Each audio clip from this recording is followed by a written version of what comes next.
Jail is the place we send perpetrators of minor crimes. More serious offenders go to prison. With the huge rise in incarceration rates in the last 3 decades, many of our jails in America are full and overcrowded. Who are these inmates? Their profiles. And are there sometimes better alternatives to detention for these less serious crimes?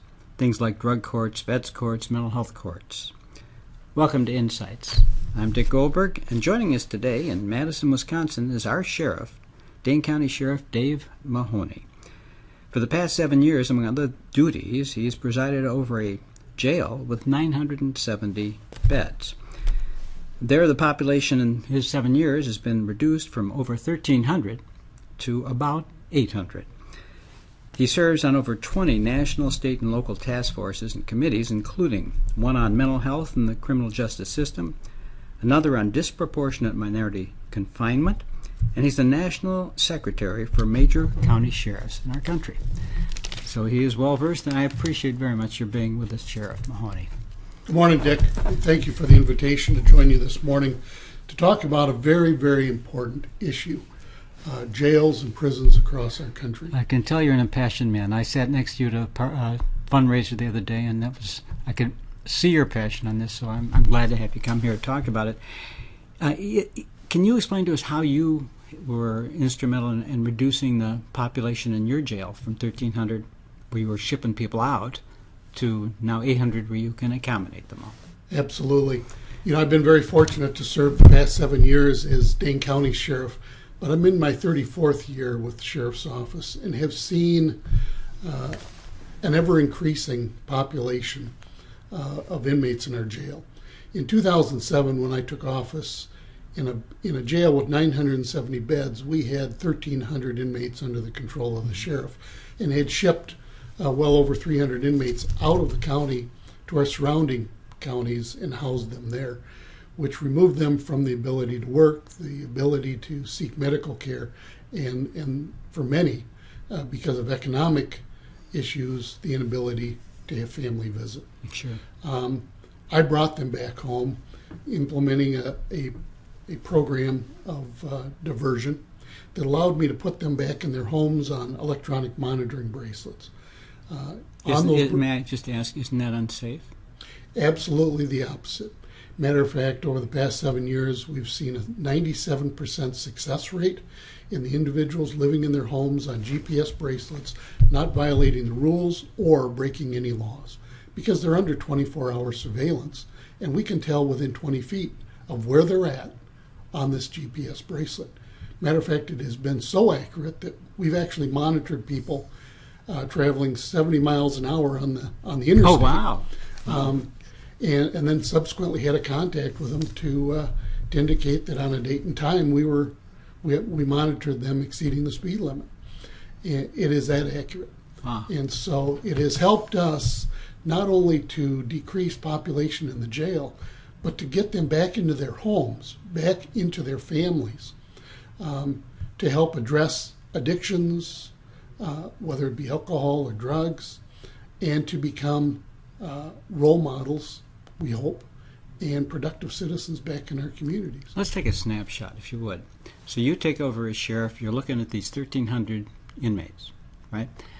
What went through your mind? How did you get to this notion that you ought to get more on bracelets?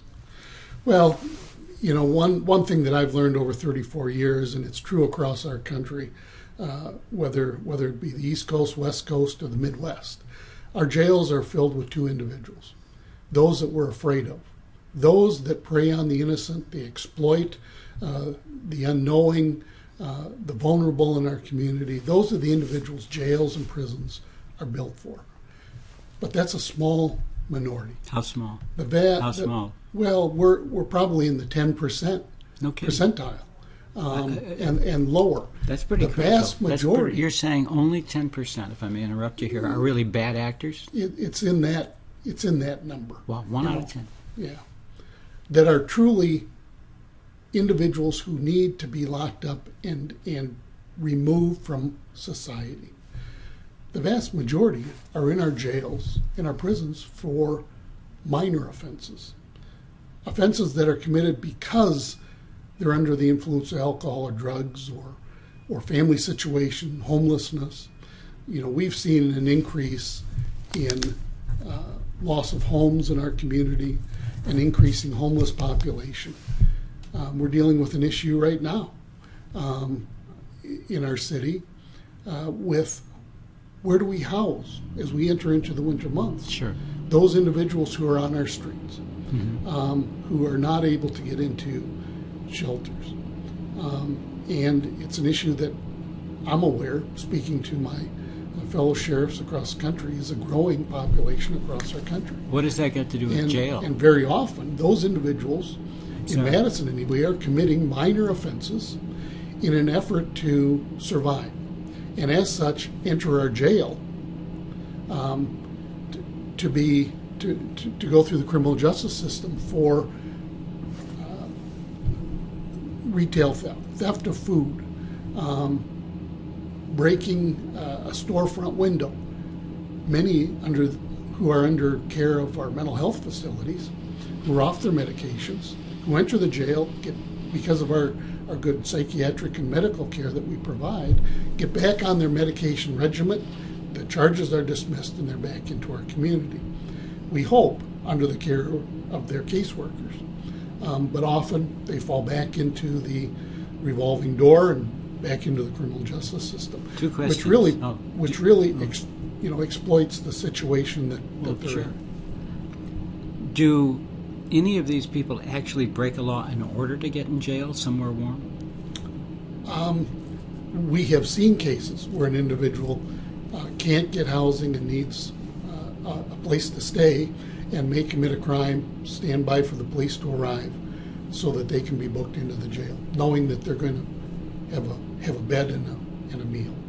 How many of these homeless people who wind up in jail do you think belong there?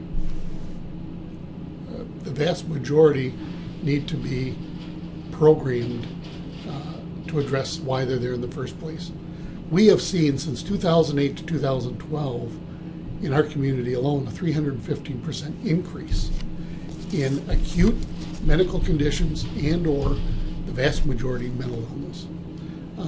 On any given night, we'll have 200 individuals in our jail who are suffering from mental illness, who are off their medications or in a psychotic state, many who are suicidal when they come into the jail and need to be addressed by our psychiatric, either RN or a psychiatrist, and who, we're, in our community, we're dealing with reconstruction and remodeling of our jail because of this significant increase in population to provide for special need bed housing for these individuals. Because right now, the only place we have to house them is in administrative disciplinary housing, jail. Well, it's segregation cells, Oh. which when you have an individual suffering in psychosis and maybe suicidal, to put them into a segregation cell on a concrete slab next to an aluminum toilet where the lights are on 24 hours a day, I don't believe is conducive to addressing their mental health needs. Now that's our community. Yeah. There are many communities who've begun to get this right. Minnesota's model on corrections has put more money into programming, addressing the core reasons people come to jail in the first place, which by and large, in my jail, 80% of the individuals suffer from alcohol or drug abuse or mental illness. In Minnesota, they've gotten that right by providing programs to address those issues, which has helped Minnesota keep their jail and prison population down and housing those who need to be in jail, those who are predators and prey on the innocent. I would think jails, it's even more appropriate, these alternatives to incarceration, because these are more likely to be minor crimes, right? Absolutely. In Dane County, we've been identified across our state in 72 counties to be the most disproportionate minority incarceration jail. We incarcerate more people of color than any other county in the state, and that includes Milwaukee County, over 1 million population. Of color, do you mean, define that for us? Black, Latino, anybody other than Caucasian. And what percentage of your jail is of color? Well over 65% of my jail. And what percentage of the community is of color? About 8%. So it's 8 times the proportion to the population. Yeah.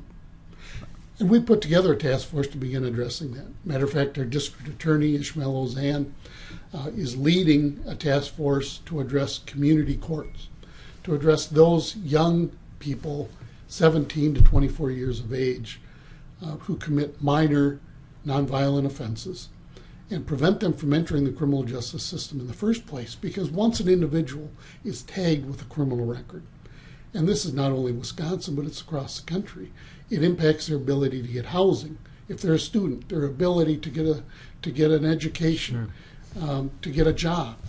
And as such, we just continue to add insult to injury, if you will.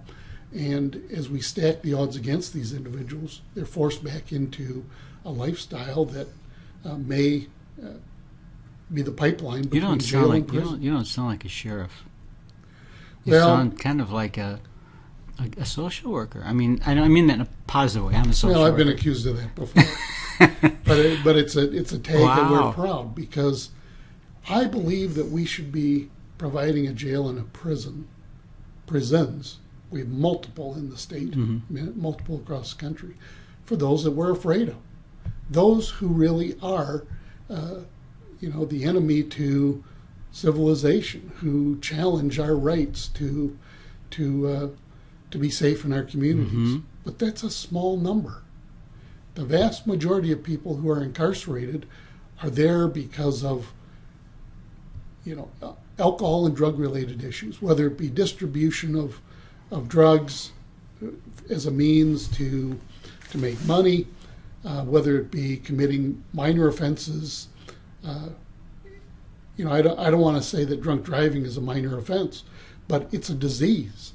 When you are facing your 14th or 15th offense drunk driving, this is an individual who suffers from alcohol abuse and is better served by entering a program like alcohol or drug court or OWI court. And we're beginning to see those types of diversion courts appearing across the state of Wisconsin. In Dane County alone, we have a drug court to address street drugs. We have an OWI court to address multiple offense drunk driving offenses that are bordering on felony convictions. We have a veterans court to address those returning veterans who fall prey to the criminal justice system because of the experiences that they've had, and are better served by a dedicated court who understands some of the issues going on with returning veterans, and the mental health courts that are present in some of our counties. We have a lot of ground to cover to address here. issues that are specific to those with mental illness. Can we back up to the very important thing you're talking about, the minority overrepresentation, 8 times higher than the population? Yeah. Why do you think that is? Well, one, I think that law enforcement has traditionally targeted known areas of drug dealing, have targeted communities, challenged communities where there may be more crimes being committed.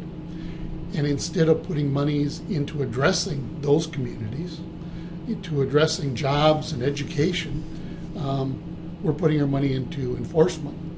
And that results in an increased population of people being jailed. So you don't think it's profiling, like, oh, that person's black or Hispanic, and let's check them out? Law enforcement as a profession has been accused across the country of profiling, for targeting individuals because of their color.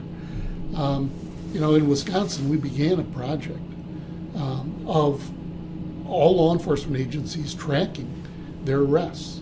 And it was revealed that, in fact, there was not the presence of profiling in our traffic arrests, in our neighborhood enforcement actions. If you have an individual who's challenged, by either a low wage job or lack of education, if they can't pay their rent, they're not going to fix up their car when the taillight goes out. And when they're traveling on the interstate and the taillight's out, law enforcement's going to stop that individual. and that may be an individual of color.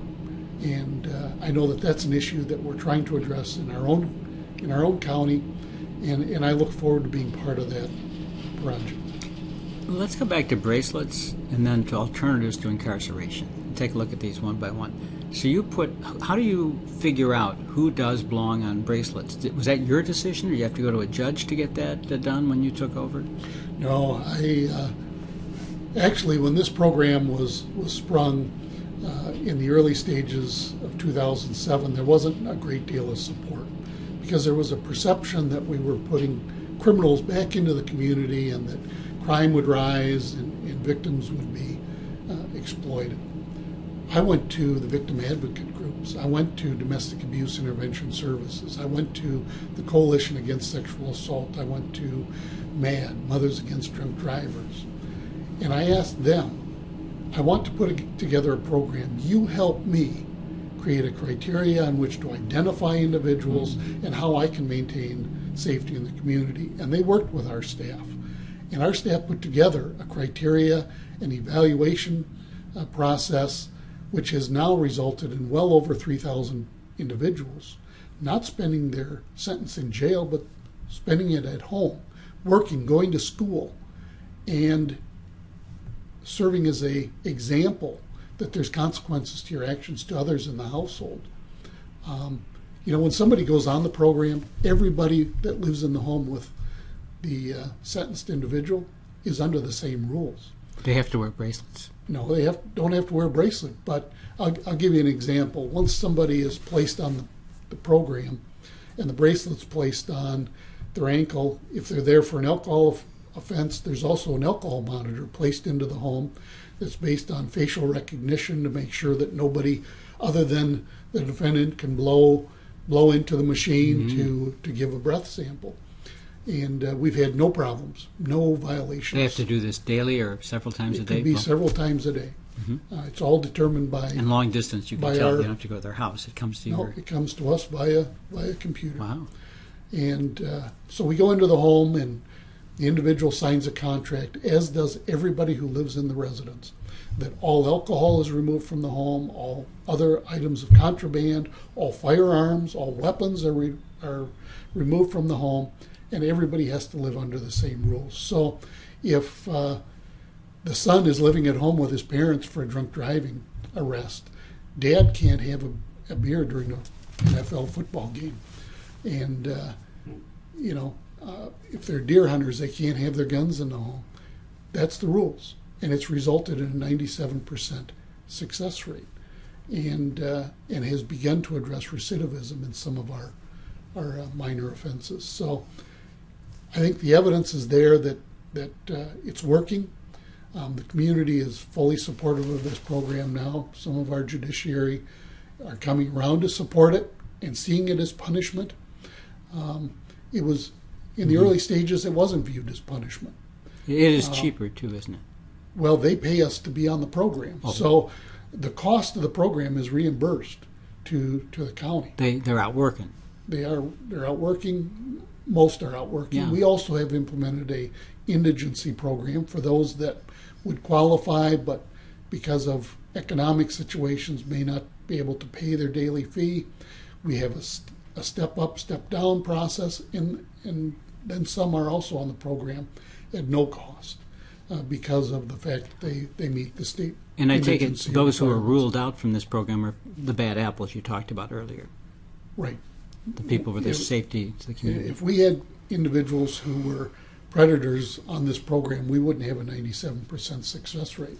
And when I'm out talking to the community, I always highlight, don't ask me about the 97% that abide by the rules.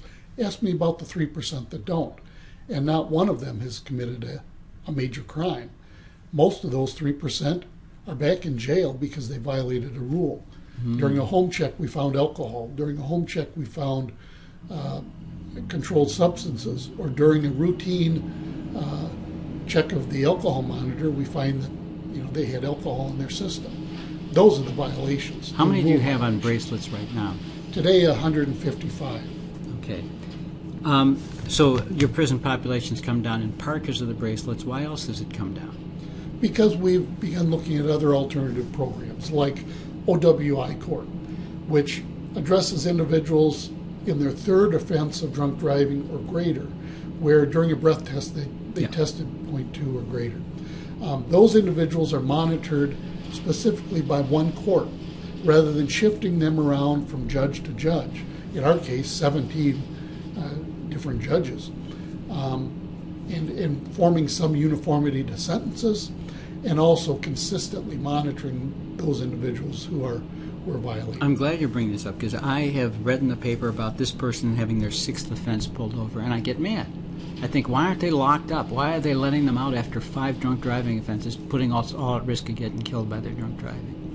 What do you say to that? Yeah. Well, and on their sixth offense, they've driven far more than 6 times, probably under the influence. I think that sixth offense or greater, we're dealing with somebody who has a addiction issue to alcohol, and we're better served by spending taxpayer dollars to address that addiction than to house them at $32,000 a year in our jails or prisons. Wow. Because at the end of the day, we haven't addressed the issue. When they come back into our community, and everybody does, eventually come back into the community. So how do you make them get treatment? In jail, they serve no more than a year. Yeah. Vast majority, the average stay in the Dane County Jail is 32 days. Uh-huh. They're back into the community. And if we don't address why they're there in the first place, we just set them up for failure and get them back into an addiction. Makes sense, but how do you get the drunk driver to take treatment and stay clean? Sometimes it's court ordered. If, some individuals, the statistics show that the vast majority of drunk drivers arrested on their first offense don't drive drunk again. But those individuals who offend twice or 3 times are going to continue to offend until taken off the street, either through the criminal justice system or by addressing their addiction issues. In OWI court, they can go through an alcohol assessment. Some voluntarily enter treatment programs, some against their will, but court ordered. Can I ask you, it seems to me when you send people to any treatment that they don't want to go to, they don't get better if they're there against their will. Sometimes the light comes on even when it's court ordered.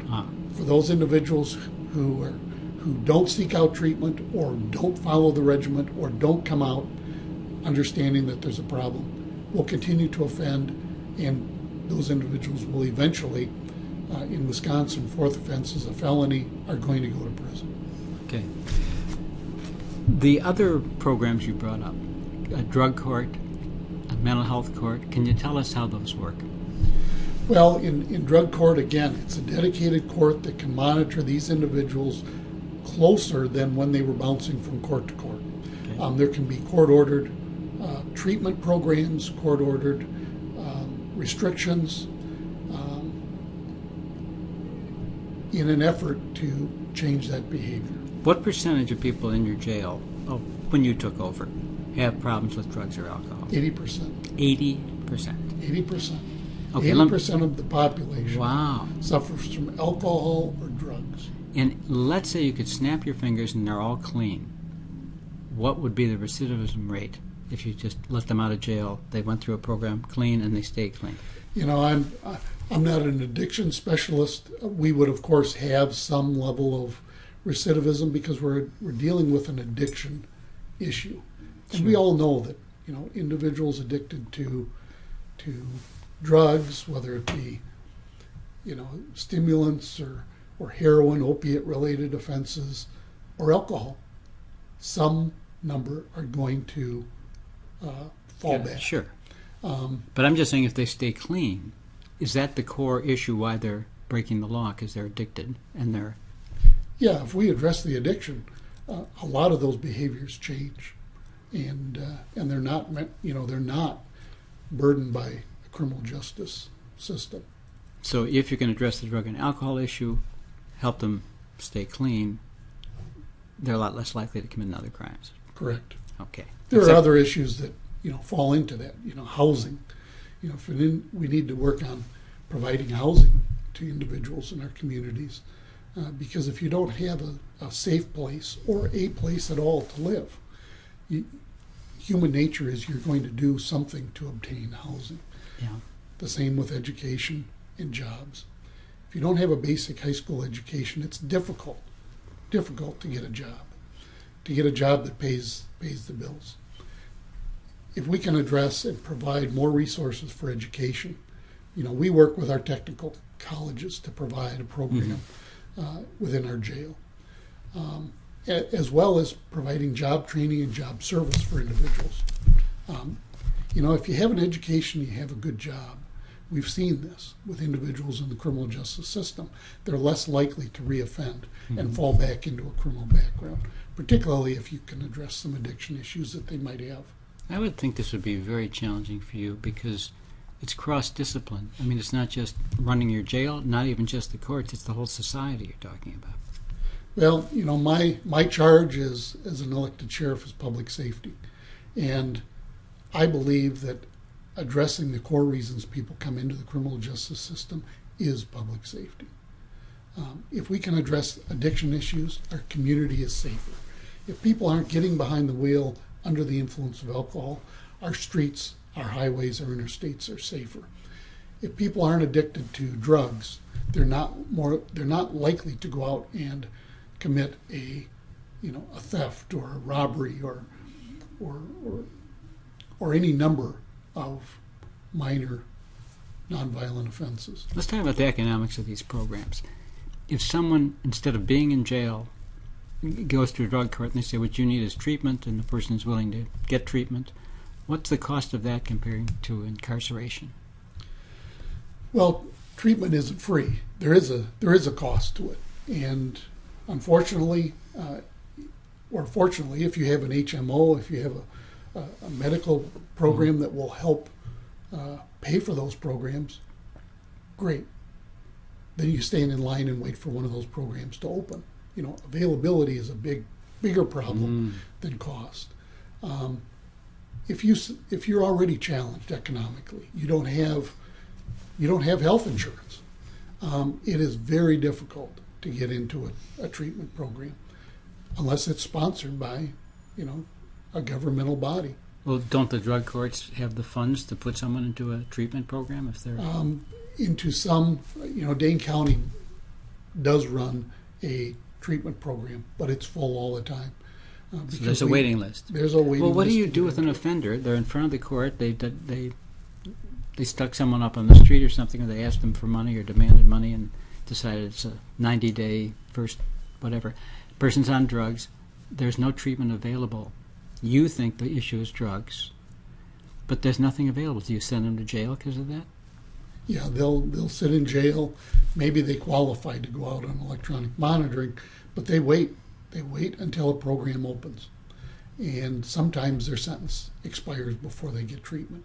And unfortunately, very often we see them back into the system. You mentioned monitoring for alcohol. How do you monitor for other drugs? You don't have a breathalyzer.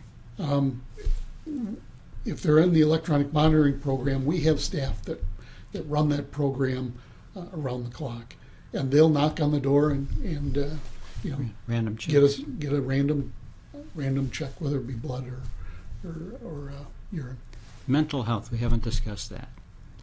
How big a problem is that for jails? It's a significant problem. We've seen an increase, as I mentioned, 315% increase in 4 years in our jail.